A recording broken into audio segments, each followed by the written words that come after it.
নমস্কার বন্ধুরা, আজকে আমি আপনাদের একটি মিক্স ভেজের রেসিপি দেখাচ্ছি।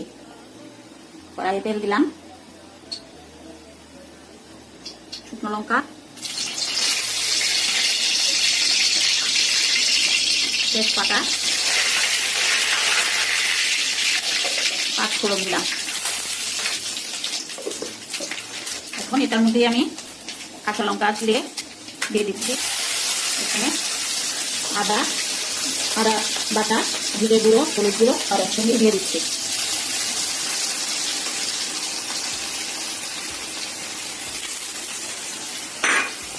একটু নাড়াচাড়া করে নিই।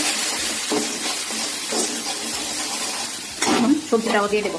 এখানে আছে বাঁধাকপি, তারপর শিম, আলু, ফুলকপি সবগুলোই এখানে দেওয়া।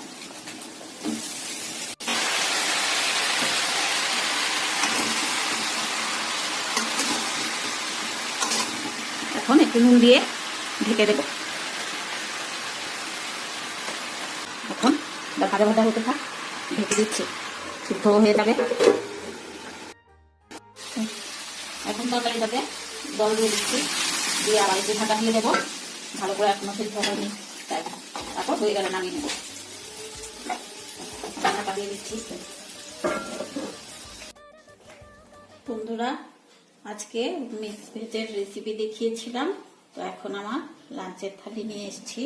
আছে গরম ভাত, আলু ভাজা, মিক্স ভেজ, কাতলা মাছের ঝোল আলু দিয়ে, জল নিয়েছি। ভালো লাগলে লাইক করবেন, প্লিজ সাবস্ক্রাইব করবেন আমার চ্যানেলকে।